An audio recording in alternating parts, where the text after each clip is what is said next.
Hello everybody, how are you doing? Welcome to this new language facts video. Today we're going to talk about Occitan, also known as Languedoc.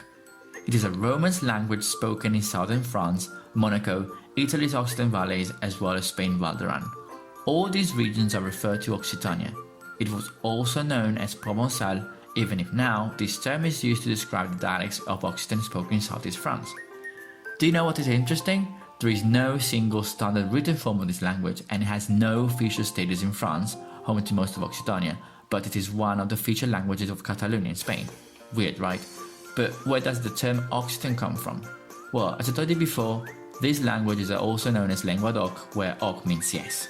In fact, it was a name given to a language spoken in the south of France, whereas in the north they were called lengua d'oil, which later became oui in French. The term Occitan appears for the first time in Dantes' De vulgari eloquentia, where he stated the three major Romance literary languages, Italian, Occitan and French. In medieval times, Occitan was a vehicular language of the minstrels, singing the adventures of the knights in the kingdom. Do you know that even the English royalty spoke Occitan? It was the native language of the English Queen Eleanor of Aquitaine and Kings Richard I of England and John, King of England. Well, if you consider that a great part of France was actually English territory centuries ago, it is quite logic. Anyway, in 1539, by the Ordinance of Villers-Cotterêtes, Richelieu and the French Academy gave more power to French, and so Occitan started to lose its power. And by the French Revolution, Occitan had its greatest decline as a language diversity was considered a threat. Later on, to unify France and other languages spoken in France and were actually forbidden, such as Breton, but it's not a great part of history and better not to say that now. Anyway, how many people do actually speak Occitan? Well, according to the data collected in 2012, Occitan is spoken by about 100,000 people in France. The number of proficient speakers of this language is dropping precipitously, so if you travel in southern France, it's unlikely that you hear someone speaking in Occitan. Nonetheless, if you want to go to rural areas, you may find a nice grandma talking to you in this language, so maybe you should go. Now, Occitan is fundamentally defined by its dialects, and this point is very conflictual, as many linguists do not really recognize it as a real language and think that what I will call now dialects are languages, okay?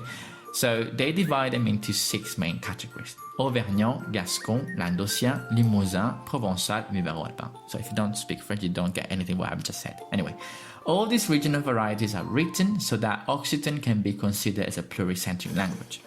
There is a standard version called Occitan large, which respects its regional adaptation. Therefore, there is still an open debate between linguists whether to consider Occitan as a language or if these dialects are belonging to different families. If we have a look at Occitan and other Romance languages, we can see that it shares some features with French, such as the round vowel U, like dur, hard, and like in fleur, flower.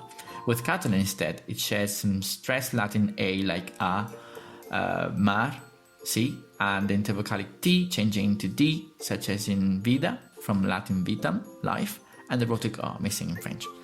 Occitan and Catalan can be more or less mutually comprehensible, especially when they're written, even if they have differences in phonology, morphology, and orthography.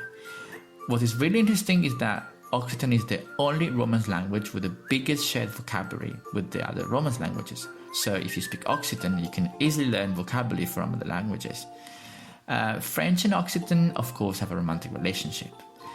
Several Occitan words are used in modern French, such as auberge, hostel, cadenas, padlock, escalier, stairs, and some others are actually coming from Occitan, such as abeille, bee, or balada, ballade. The most interesting fact that I found was that Portuguese alphabet was actually created on Occitan.